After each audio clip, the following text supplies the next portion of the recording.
बनर्जी को सुप्रीम झटका लगा है। कोर्ट ने टीएमसी की याचिका को खारिज कर दिया है। आखिर ये पूरा मामला क्या है, आप इस रिपोर्ट में देखिए। ममता बनर्जी को सुप्रीम झटका। हाई कोर्ट के बाद सुप्रीम कोर्ट से भी याचिका खारिज। कानूनी दांव पड़ा कमजोर।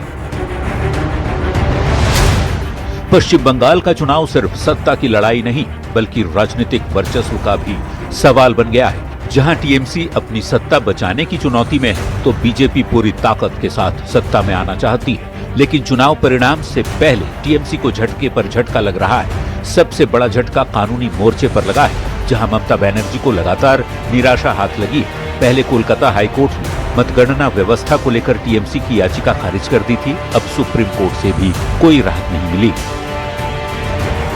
सुप्रीम कोर्ट ने साफ कहा है कि अतिरिक्त आदेश की जरूरत नहीं है, क्योंकि चुनाव आयोग पहले ही आश्वासन दे चुका है कि 13 अप्रैल का सर्कुलर पूरी तरह लागू होगा, जिसमें केंद्रीय और पीएसयू कर्मचारियों के साथ राज्य कर्मचारियों की भी नियुक्ति होगी। यानी अदालतों से राहत की उम्मीद खत्म होती दिख रही है और टीएमसी का कानूनी दांव कमजोर पड़ गया है।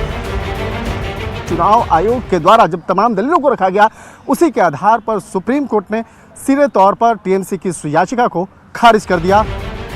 कुल मिलाकर 4 मई की मतगणना से पहले जो तस्वीर बन रही है वो ममता बनर्जी और टीएमसी के लिए सहज नहीं है। एग्जिट पोल का दबाव, अदालतों से राहत न मिलना और ईवीएम को लेकर उठा विवाद, तीनों ने सियासी माहौल को और भी पेचीदा बना दिया है। हालांकि बंगाल की राजनीति में आखिरी पल तक कुछ भी बदल सकता है, लेकिन फिलहाल संकेत यही दे रहे हैं कि सत्ता की राह आसान नहीं है। अब सबकी नजरें नतीजों पर टिकी है।